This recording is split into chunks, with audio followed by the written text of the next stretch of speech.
हम CSS का coding part देखने वाले हैं। एक वीडियो मैंने थ्योरी का इसमें CSS का बताया था, क्योंकि अगर आप बिगनर लेवल से स्टार्ट करो तो आप सीख सकते हो। तो हमने यहाँ पर एक फोल्डर बना लिया था जिसमें हमने ये HTML की 6 फाइल इंडेक्स करी थी। जो 12 वीडियोज़ है हमने वहाँ तक देखा था। अब ये जो 14th पार्ट होने वाला है, इसमें हम क्या देखने वाले हैं, इसमें हम एक नया फोल्डर क्रिएट कर लेते हैं जिसमें हमें पता चले कि अब हम CSS कर रहे हैं, तो हम बस CSS यहाँ पर लिख देते हैं। हमने ये CSS का फोल्डर यहाँ क्रिएट कर लिया। अब बस हम इसी के अंदर एक नई फाइल को क्रिएट कर लेंगे। तो सबसे पहले हम क्या करते हैं, हम अपना ब्रैकेट्स को ओपन कर लेते हैं। जो हमारा IDE हम यूज़ कर रहे हैं उसे मैं यहाँ पे ओपन कर लेता हूँ। और ओपन करने के बाद में यहाँ पर मैं एक नई फाइल क्रिएट करनी होगी हमें। ये हमारी यहाँ तक ये पुराना डेटा है, पर अब हमें नई फाइल क्रिएट करनी होगी। सबसे पहले मैं ओपन फोल्डर करूँगा, क्योंकि हमें अब HTML वाले फोल्डर में काम नहीं करना, अब हमें CSS वाले फोल्डर में काम करना है। अब CSS का फोल्डर खोल लिया है। यहाँ पर सिंपल सा यहाँ पर अब हम न्यू फाइल क्रिएट कर लेते हैं। और न्यू फाइल क्रिएट करने के बाद हम इसका नाम रख देते हैं index.html। एक्सटेंशन वही सेम रहेगा। अब 3 तरीके होते हैं यार CSS को HTML में इम्प्लीमेंट करने के। अब वही 3 तरीके क्या होता है, उसमें से पहला तरीका यार इनलाइन, ठीक है। अब उस इनलाइन क्या होता है उसको हम यहाँ पर देखने वाले हैं। तो सबसे पहले हम तो हम यहाँ पर सिंपल सा यहाँ पर हमारा जो हम ब्राउज़र को बताते हैं कि हम यहाँ पर कौन सा वर्जन HTML का यूज़ कर रहे हैं, वही चीज़ हम यहाँ पर लिखते हैं। इस चीज़ के लिए हम यहाँ HTML5 वर्जन हम यूज़ करें, इसलिए ये लाइन यहाँ पर हम लिखते हैं। इसके बाद हम यहाँ पर यूज़ करते हैं HTML का, ताकि इसको ब्राउज़र को पता चले कि कहाँ से कोड हमारा शुरू हो रहा है, कहाँ से हमारा कोड खत्म हो रहा है। ये सब चीज़ें यार मैं डिटेल में एक्सप्लेन कर चुका हूँ HTML वाले जो 12 वीडियोस मैंने क्रिएट करे हैं। तो अगर आपने वो नहीं देखा तो पहले वो देख कर आओ, तभी आपको अच्छे से समझ आएगा, ठीक है। तो सबसे अब यहाँ पर हमें कुछ चाहिए, जैसे लेट्स सपोज अभी तो हेड टैग का हमें यूज़ करना होगा। उसके बाद एक टाइटल टैग का भी हमें यहाँ पर यूज़ करना होगा। और टाइटल टैग में लेट सपोज लिख देता हूँ HTML welcome to CSS tutorial. Okay, इतना हमने लिख दिया। अब इसके बाद मैं एक बॉडी टैग का यूज़ करूँगा। बॉडी टैग का मैंने यहाँ पे यूज़ कर लिया, ठीक है। और इसको यहाँ पे समाप्त भी कर दिया है, क्लोजिंग टैग भी लगा दिया है। और यहाँ पर अब मैं यहाँ पर टैग लूँगा H1, और इस H1 में लिख देते हैं let's suppose learn CSS।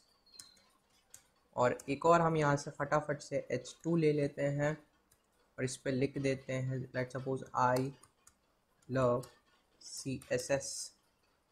Okay, हमने यहाँ पर ये इतना लिख लिया। अब यहाँ पर मैं आपको 3 तरीके होते हैं यार HTML में CSS को इम्प्लीमेंट करने के, और उन 3 तरीके में से पहले हम देखेंगे कौन से वो 3 तरीके हैं।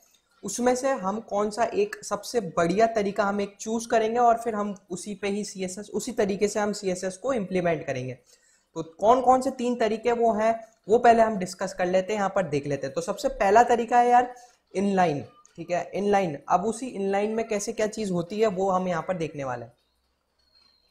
ये जो हमारा H1 है हमें इसमें इम्प्लीमेंट करना है। तो ये H1 का जो यहाँ पर ये क्लोज हो रहा है, यहाँ पर पहले हमें कर्सर को लेके आना है। उसके बाद में हमें यहाँ पर सिंपल सा स्टाइल करना है, क्योंकि हमें इस चीज़ को स्टाइल करनी है। सिंपल सा मैं स्टाइल कर दूंगा, और यहाँ पर देखो ये भी आ चुके हैं, ठीक है। अब इसमें हम लिख देते हैं कलर। ये आईडी की खासियत होती है, आपको बार बार हर चीज़ लिखनी नहीं पड़ेगी। सिंटैक्स भूल भी जाओ तो यहाँ पर अपने आप ऑप्शन देता है, ठीक है। अब यहाँ पर आप कौन सा कलर यूज़ करना चाहते हो उसके भी यहाँ पर आपको IDE में ऑप्शन मिलते हैं। तो यहाँ पर आप खुद से भी लिख सकते हो ब्लू ग्रीन, और यहाँ पर आप इसमें से कोई कलर चूज़ करना चाहते हो। लेट सपोज मैं फॉरेस्ट ग्रीन वाला यूज़ कर लेता हूँ कलर। अब हम इसको एक बार लाइव प्रीव्यू देखते हैं कि हमारी चीज़ इम्प्लीमेंट हुई भी है या नहीं। तो ये देखो, ये जो ग्रीन में ये हो चुका है, ठीक है। तो ये है ये तरीका यार इनलाइन, ठीक है। इनलाइन तरीके से हम कैसे CSS को इम्प्लीमेंट कर सकते हैं, ठीक है। अब हमें ये जो है इसको भी करना है। तो सिंपल सा हम यहाँ पर ले आएंगे कर्सर को, और यहाँ पर सिंपल सा वही चीज़ हम वापस लिखेंगे स्टाइल, ठीक है। अब अपने आप आपको ये चीज़ ऑप्शन मिलते रहेंगे। कलर डाला आपने, ठीक है। उसके बाद में अब आपको यहाँ पर काफ़ी सारे ऑप्शन मिल गए, इसमें हम एक्वा चूज़ करते हैं।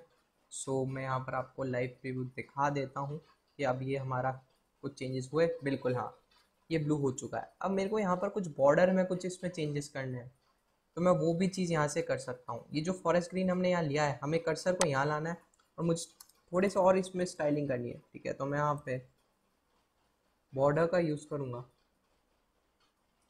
तो सबसे पहले हमें यहाँ पर सीधा यूज़ नहीं करना है, यहाँ पे हमें एक सेमी कॉलन लगाना पड़ेगा पहले, ठीक है। फिर बॉर्डर यूज़ करने के बाद अब हमें यहाँ से लिखना है, ठीक है। अब हमें यहाँ पर कोलन लेना है सिंपल सा, ये वाला नहीं, हमें ये वाला चाहिए, ठीक है। ये वाला हम यहाँ लगाते हैं, यहाँ पे नहीं, ठीक है। अब यहाँ पर लिख देता हूँ मैं 3, लेट सपोज हम 3 पिक्सल ले लेते हैं और देखते हैं हमारे इसमें कुछ चेंजेस हुए या नहीं। अभी कुछ चेंजेस यहाँ पर नहीं हुए हैं। सो हम यहाँ पर लिखते हैं डॉटेड। सो अब हम देखते हैं कि कुछ चेंजेस हुआ या नहीं। सो ये देख सकते हो हाँ, आप अब इसमें एक ये बॉर्डर में डॉटेड वाली लाइन यहाँ पर आ चुकी है। तो बस यही चीज़ थी, अगर आपको थोड़ी सी और स्टाइलिंग ऐड करनी है तो आप ये लाइन और यहाँ तक यूज़ कर सकते हो। बस यहाँ पर एक चीज़ का ध्यान रखना है, यहाँ पर ये सेमी कॉलन लगाना है और बॉर्डर के बाद यहाँ पर सिर्फ कोलन लगाना है, ठीक है। तो ये गलती मत करना। और फिर 3px लिख सकते हैं, आप कितने भी पिक्सल यहाँ यूज़ कर सकते हो और डॉटेड यहाँ लिख दिया तो ये डॉटेड वाली आ चुकी है। तो एक ये तरीका था फर्स्ट तरीका इनलाइन CSS का। अब हम सेकंड तरीका देखने वाले हैं। सो अब हम दूसरी चीज़ देखने वाले हैं, वो है इंटरनल CSS। इनलाइन हम देख चुके हैं, पहला तरीका ये था। दूसरा है अब इंटरनल CSS, ठीक है। तो ये वैसे मैं ये दोनों ही रिकमेंड नहीं करता, ठीक है। ये दोनों ही बहुत होते हैं, तीसरा वाला हम यूज़ करेंगे क्योंकि तीसरा वाला सबसे बेस्ट है। क्योंकि जब हम बड़ी वेबसाइट्स बनाते हैं तो ये काफ़ी हार्ड होता है इनलाइन भी, और अभी हम एक इंटरनल वाला देखने वाले हैं CSS, वो भी काफ़ी हार्ड होता है। तो वो क्या होता है तो हम वो देखते हैं।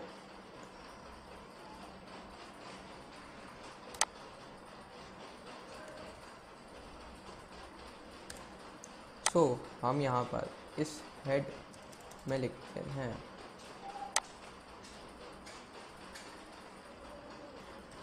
अब हमें यहाँ पर पर्टिकुलर एक क्लास बनानी पड़ेगी हेड में, ठीक है। अभी क्लास बनाते कैसे हैं वो मैं यहाँ पर बताता हूँ। सबसे पहले हम बस ये स्टाइल वाला ले लेंगे और इसी स्टाइल के अंदर हमें यहाँ पर इसको डिक्लेयर करना होगा। सो सबसे पहले हम यहाँ लिख लेते हैं H1, क्योंकि हमें H1, ये जो H1 है लर्न CSS, इसमें इसका कलर हमें चेंज करना है, स्टाइल डालनी है। सो एक ब्रैकेट यूज़ करेंगे, ठीक है। और इसी ब्रैकेट में मैं यहाँ लिख देता हूँ कलर। सो यहाँ पर ये आ गया कलर, और आपको ऑप्शन यार यहाँ पर ये अपने आप दे देता है कौन सा कलर आपको चूज़ करना है। तो लेट सपोज़ मैं ये ब्लू वाला चूज़ कर लेता हूँ, ठीक है। ब्लू वाला हमने यहाँ पे चूज़ कर लिया।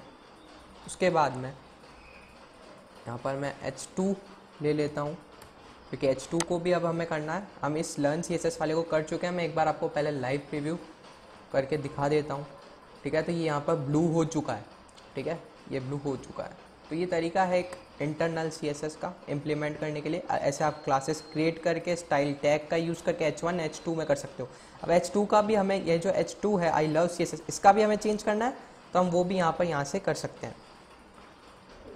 सो वही चीज़ हमें यहाँ से ब्रैकेट लेना होगा, और इस बार हमें यहाँ पे कलर अपने आप ऑप्शन देता है, यहाँ पर आपको ज़्यादा कुछ दिमाग लगाने की ज़रूरत नहीं है। यही फ़ायदा होता है एक IDE यूज़ करने का। सो ब्राउन मैं यहाँ पर इसको ले लेता हूँ।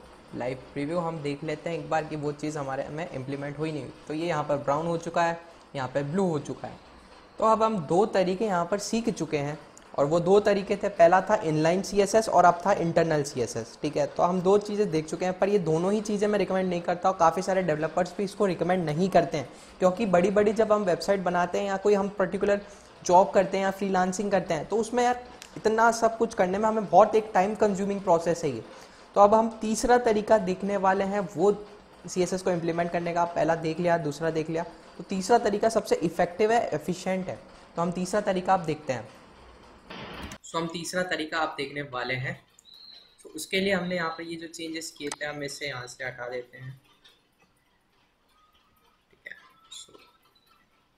हमने इस चीज़ को यहाँ से हटा दिया।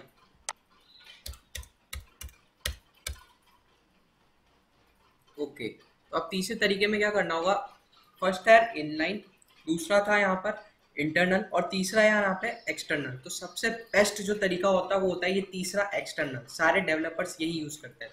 अब हम यहाँ से राइट क्लिक करके यहाँ पर एक न्यू फाइल क्रिएट कर लेते हैं और इसका नाम डाल देते हैं style dot C S S. ठीक है, अब यहाँ पर एक्सटेंशन याद रखना डॉट सी एस एस हम लिख रहे हैं, dot H T M L यहाँ पर नहीं लिखना है। तो यहाँ पर हमने एक नई फाइल यहाँ पर क्रिएट कर ली है। ठीक है, सो अब इस एच टी एम एल की जो फाइल है, ये हमने यहाँ पर नई फाइल क्रिएट करी है। एच टी एम एल की जो फाइल है इसमें हमें यहाँ पर लिंक करना होगा, और लिंक कहाँ पर होगा, सिर्फ हेड टैग में लिंक करना है, कहीं और यहाँ पर लिंक मत करना। सिर्फ ये जो हेड टैग हमने यहाँ पे यूज़ किया था इसी टैग में आपको यूज़ करना है। ठीक है, तो इस हेड टैग में यहाँ पर यार पहले एक टाइटल भी था, वो चला गया वैसे हमें आ रहा, उसका अभी टाइटल का भी हमारे कुछ काम नहीं है, हम देख रहे हैं CSS इम्प्लीमेंट करना। तो हम यहाँ पर सिंपल सा वही चीज़ देखते हैं कि हेड में पर सिंपल सा यूज़ करेंगे लिंक, क्योंकि हमें ये जो HTML वाली फाइल है इसको यहाँ से इस CSS वाली से लिंक करना है। तो हम सिंपल से यहाँ पे लिंक कर देंगे, और लिंक करने के बाद में हम यहाँ पे एक रिलेशनशिप यूज़ करेंगे REL। ठीक है, इसका फुल फॉर्म एक तरह से वो होता है, और इसमें आप रिलेशनशिप में लिख सकते हो स्टाइल शीट, लिख सकते क्या, और लिखना ही है, स्टाइल शीट ही लिखना है। ठीक है, सो स्टाइल शीट हमने यहाँ लिख लिया। उसके बाद में हमें यहाँ पे एक यूज़ करना है href। ठीक है, सब चीज़ें यहाँ पर आपको मिलेगी। अब यहाँ पर आपको ऑप्शन दे देगा कौन सी चीज़ आपको यूज़ करनी है। तो हमें style dot C S S को यहाँ पर लिंक करना है। ठीक है, हम index dot H T M L में CSS वाली फाइल को लिंक कर रहे हैं, ये तीसरा मेथड है। इसको यहाँ से हमने लिंक कर लिया, और यहाँ पर अब हम कर देंगे इस लिंक को क्लोज। तो अब ये दोनों एक दूसरे से लिंक हो चुकी हैं, और अब हम इस CSS वाले फाइल है इसमें हम अलग से यहाँ पर लिख देंगे, जैसे हमें चेंजेस करने थे H1 में। सो हम H1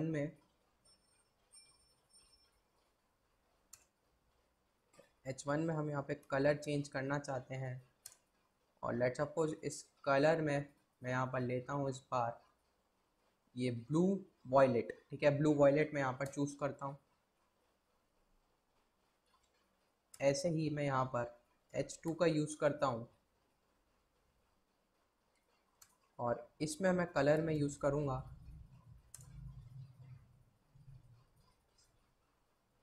कोरल, ये चार्ट यूज़। ठीक है, हम इसको यूज़ कर लेते हैं, कोई बात नहीं। ठीक है, तो अब हमने इसको यूज़ कर लिया। अब हम लाइव प्रीव्यू करके देखते हैं कि हमने जो कोडिंग करी है क्या उसका असर आया है। सो यहाँ पर ये बिल्कुल यार असर आ गया है। इसमें ये ब्लू वॉयलेट यहाँ पे अप्लाई हो चुका है, और ये चार्ट्स जो भी है यहाँ पर ये इम्प्लीमेंट हो चुका है।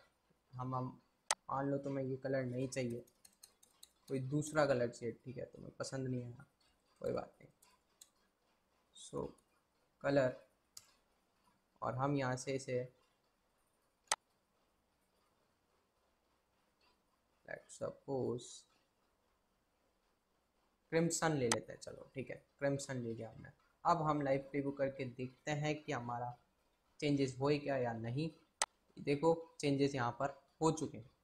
तो ये था तीसरा तरीका, और सबसे बेस्ट जो तरीका होता है यार यही है। ठीक है, फर्स्ट वाले में बहुत दिक्कत आ जाएगी, कहाँ पे मान लो तुमने कोई कोडिंग कर दी। ठीक है, अब कोई दूसरा बंदा तुम्हारी कोडिंग में देखना चाहता है कि हाँ भाई तुमने उसको बोला कि इसमें थोड़े से चेंजेस करो CSS में, तो वो तो ढूंढता ही रहेगा कि, क्योंकि कंपनीज में यार टीम में काम होता है। ठीक है, अब वो टीम बैठती है पूरी, एक अगर बड़े लेवल पे प्रोजेक्ट होता है तो अब वो वहाँ पर एक बंदा फिर दूसरे को बताएगा हाँ भाई मैंने यहाँ पर स्टाइल शीट अप्लाई करी थी, या भाई यहाँ पर स्टाइल शीट अप्लाई करी थी। तो ऐसे काम नहीं चलता है।